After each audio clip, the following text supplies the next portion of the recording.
देखिए recording on हो चुकी है, मैं फिर से एक बार रिपीट कर दे रहा हूँ।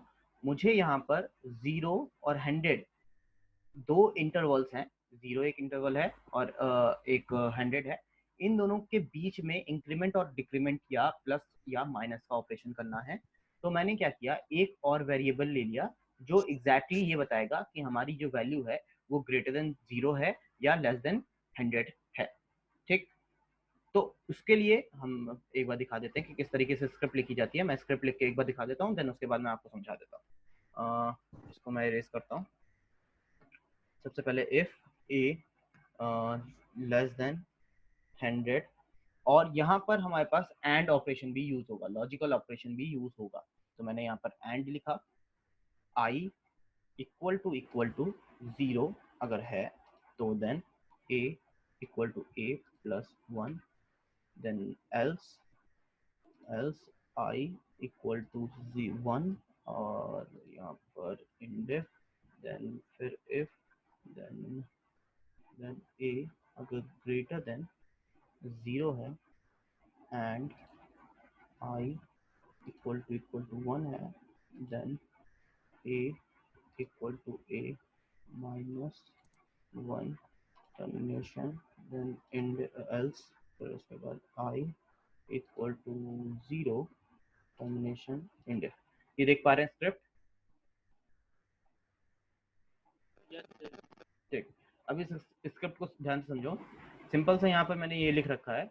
सबसे पहली वाली लाइन का सिंपल सा मतलब ये है कि अगर मेरा ए लेस देन 100 है, और मतलब सिंपल सा यहाँ पर एंड अगर हमारे पास आई इक्वल टू 0 है, तो याद रखना ये सिंगल इक्वल टू हमारा असाइनमेंट ऑपरेटर होता है।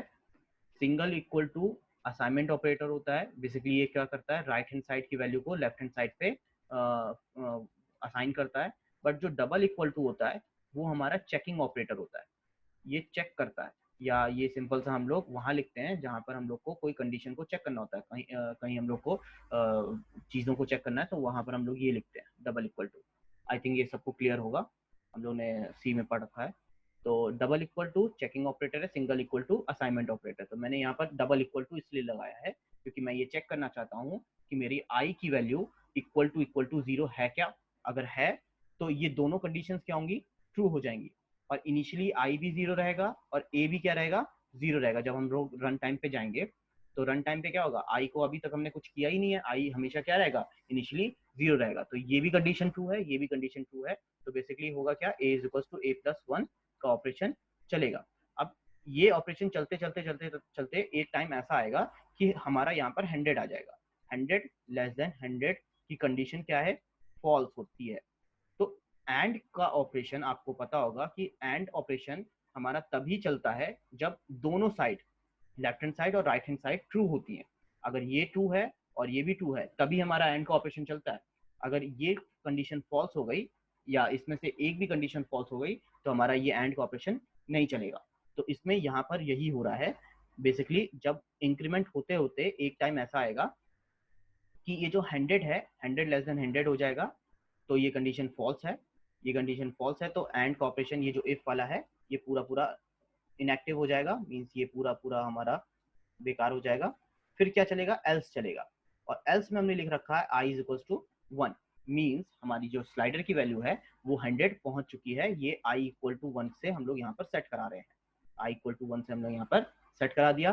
देन उसके बाद इंडिफ लिखा। तो इंडिफ का मतलब मैं आपको पहले ही बता चुका हूँ। इंडिफ का मतलब सिंपल सा यहाँ पर ये है कि इस पूरे लूप को एंड करो, देन दूसरे वाले लूप में चले जाओ। अगर दूसरा वाला लूप नहीं है तो पहले वाली लूप में फिर से चले जाओ। तो यहाँ पर सिंपल सा यहाँ पर इफ लिख रखा है तो इस वाले में वो जाएगा, और यहाँ पर कंडीशन चेक कर रखा है ए ग्रेटर देन 0। अब ए ग्रेटर देन 0 मीन्स यहाँ पर 100 हो चुकी है ए की वैल्यू। तो ए मतलब 100 ग्रेटर देन 0, ये कंडीशन क्या है, ट्रू है। एंड आई इक्वल टू 1 लिखा हुआ है यहाँ पर। तो अभी मैंने आई को ऊपर सेट कराया है। इस वाले लूप से पहले मैंने यहाँ पर आई को 1 कराया है। तो ये भी कंडीशन ट्रू, ये भी कंडीशन ट्रू, तो दोनों कंडीशन ट्रू हो गई। तो अब यहाँ पर a equal to a minus 1 चलता जाएगा चलता जाएगा। तो एक टाइम ऐसा आएगा कि a की वैल्यू क्या हो जाएगी, 0 हो जाएगी। अब 0 लेस देन 0 नहीं होता है, इसका मतलब ये वाली जो कंडीशन है ये गलत हो जाएगी। और ये वाली कंडीशन तब तक ट्रू रहेगी, बट एंड में क्या होता है कि दोनों कंडीशंस ट्रू होनी चाहिए तभी हमारा चलेगा। तो यहाँ पर ए भी कंडीशन फॉल्स हुई तो ये इफ वाला स्टेटमेंट अब नहीं चलेगा। तो क्या चलेगा, एल्स चलेगा। अब एल्स में मैंने क्या किया है, आई को 0 सेट करा दिया है। 0 सेट कराने के बाद यहाँ पर लिखा हुआ एंड इफ, सिंपल सा। एंड इफ का मतलब है कि इस लूप को एंड करो, देन यहाँ वाले लूप में चले जाओ, ऊपर वाले लूप में चले जाओ। तो फिर से कंडीशन वही चेक होगी, ए लेस देन 100 मीन्स ए की वैल्यू अब 0 हो चुकी है, और लेस देन 100 ये कंडीशन ट्रू है, एंड आई इक्वल टू 0, तो ये भी कंडीशन ट्रू है, ये भी कंडीशन ट्रू है, तो दोनों कंडीशन ट्रू है, तो ये फिर से हमारा प्लस प्लस ऑपरेशन करेगा। आई थिंक ये समझ में आ गया होगा, थोड़ा सा लेंथी था, ठीक है, थोड़ा नया है, इस चीज को ध्यान रखिएगा, प्रोग्रामिंग लोगों को नहीं समझ में आती है, तो किसी को कोई डाउट है तो तुरंत अभी पूछ ले। सर जब पहली बार इफ वाली कंडीशन ट्रू होती है तो फिर दोबारा वो इफ वाली स्टेटमेंट पे एंड इफ की वजह से ही जाता है। ये एंड इफ की नहीं, यहाँ पर बेसिकली हो क्या रहा है कि जब इफ वाली कंडीशन हमारी ट्रू है, ठीक है, जब तक ट्रू है तब तक ये यहाँ पर चलता रहेगा चलता रहेगा चलता रहेगा, यहीं पे रहता रहेगा, ठीक है। बट जैसे ही हमारा सिंपल सा ये कंडीशन फॉल्स हो जाती है तो ये एल्स में आता है, एल्स में आने के बाद आई को सेट करेगा। देन एंड इफ का सिंपल सा मतलब ये है कि अगर आपने ये नीचे का लूप ना लिखा होता, ये नीचे की प्रोग्रामिंग ना लिखी होती, तो ये क्या होता, ये फिर से ऊपर चला जाता और ऊपर जाके ये लूप बना देता। सिंपल सा ये समझो कि एंड इफ हम लोग इसलिए लिखते हैं कि हम लोग को लूप बनाना होता है, सिंपल सा, ठीक है। हम लोग यहाँ पर लूप बनाने के लिए वाइल फॉर और ये डू वाइल वाला सिस्टम यूज नहीं करते हैं, ठीक है, यहाँ पर नहीं होता है, इसलिए हम लोग एंड इफ लिखते हैं। एंड इफ से क्या होता है कि ये जो आपने लिखा है ये बार बार चलता रहेगा चलता रहेगा चलता रहेगा, ठीक है। Yes sir. और कोई? सर आई की वैल्यू 1 सर 2 बार लिखना जरूरी है सर, नीचे तो डिफाइन कर दे रहे हैं। कहाँ पर डिफाइन कर दे रहे हैं? Sir i double equal to 1 sir, फिर ऊपर भी आई इक्वल टू 1 सर। देखो यहाँ पर हमने असाइन किया है, इस चीज को समझो, हमने यहाँ पर असाइन किया है, सिंगल इक्वल टू लगाया, इसका मतलब हमने यहाँ पर आई को 1 लिखा है, मतलब बनाया है, ठीक है। बट यहाँ पर हम डबल इक्वल टू 1 का मतलब है हम चेक करा रहे हैं कि 1 वैल्यू हुई है कि नहीं। तो हम लोग अगर बनाएंगे तो यहाँ पर ये कंडीशन तो ट्रू होगी ना। यहाँ पर हम लोग क्या कर रहे हैं, चेकिंग चेकिंग चेकिंग, सिंपल सा देखो, यहाँ पर सिंपल सा हमने असाइन किया है और यहाँ पर हमने उसको चेक कराया है। प्रोग्रामिंग में यही होता है, प्रोग्रामिंग में यही होता है बेसिकली। सर समझ गए। समझ गए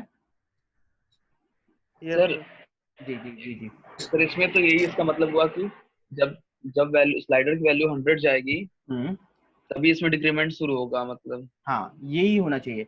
अगर आप इसके बीच अलावा में तो मतलब कहीं बीच से कहीं नहीं होगा। बिल्कुल बिल्कुल सही आपको कह रहे और सर इसमें तो ऐसा भी कर सकते थे ना कि जैसे वैल्यू आई, जैसे ए की वैल्यू 100 हो जाती है हाँ तभी से डिक्रीमेंट करना शुरू कर दें, जैसे पिछले प्रोग्राम में किए थे, जैसे उसमें 0 चली जा रही थी वहां से डिक्रीमेंट लगा सकते थे, ऐसा नहीं कर चलो सकते?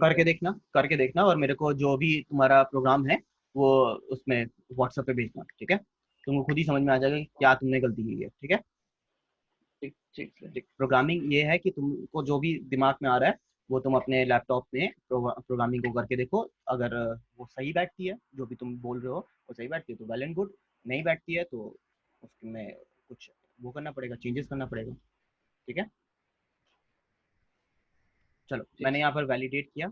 अच्छा, वैलिडेट जैसे ही मैं करूंगा, मैंने एक नया वेरिएबल यहाँ पर ले रखा है जिसका नाम है आई। मैंने अभी तक आई को अपने किसी भी प्रोग्राम में किसी भी विंडो में डिफाइन नहीं किया है, ये चीज आप लोग को ध्यान में होगी। मैंने आई को अभी तक किसी भी प्रोग्राम में या किसी भी सिंपल सा विंडो में डिफाइन नहीं किया है, तो यहाँ पर मुझे डिफाइन करना पड़ेगा। तो मैंने यहाँ पर क्या किया, ओके किया। ओके करने के बाद वैसी ही विंडो खुली जैसी हम लोग शुरू में ए के टाइम पे देखते थे, जब हम लोग ने ए को लिया था तो ए के टाइम पे भी ऐसी ही विंडो खुली थी।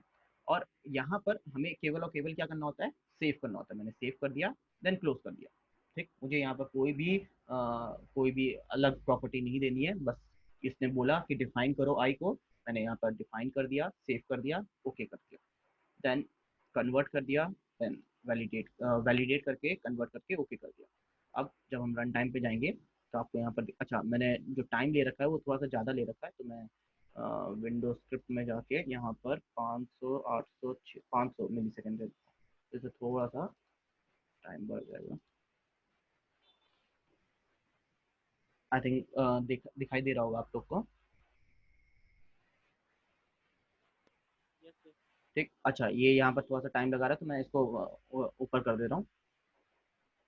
मैंने 100 पे डायरेक्टली कर दिया, मैंने इसको शिफ्ट करके डायरेक्टली 100 पे कर दिया क्योंकि बहुत टाइम लगा था। अब देखिए क्या हो रहा है, ये डिक्रीमेंट हो रहा है, देख पा रहे होंगे आप लोग। Yes sir. ठीक है, तो ये स्क्रिप्ट ऐसे ही हम लोग ने लिखी है। ठीक है, इसके अलावा भी बहुत सारी स्क्रिप्टिंग से रिलेटेड हम लोग के पास प्रॉब्लम्स हैं। आगे चल के हम लोग को बटन पढ़ना है, बटन से फिर हम लोग स्क्रिप्ट बनाएंगे, तो वो भी देखेंगे। ठीक है, आई थिंक ये चीज़ समझ में आ गई होगी आप लोग को स्क्रिप्ट।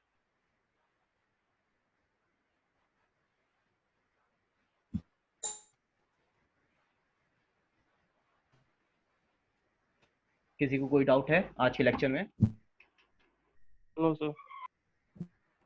ठीक है, तो ये स्क्रिप्ट वाला जो मैंने आपको क्वेश्चन दिया है आज के लेक्चर में, वो आप परफॉर्म करिएगा अपने लैपटॉप में। ठीक है, कल मैं आपको बटन पढ़ाऊंगा और बटन से रिलेटेड जितनी भी स्क्रिप्टिंग की प्रॉपर्टीज़ हैं वो बताऊंगा।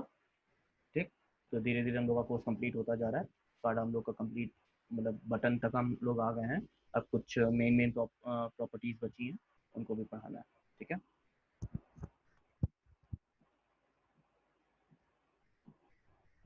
आज के लेक्चर में किसी को कोई डाउट नहीं है?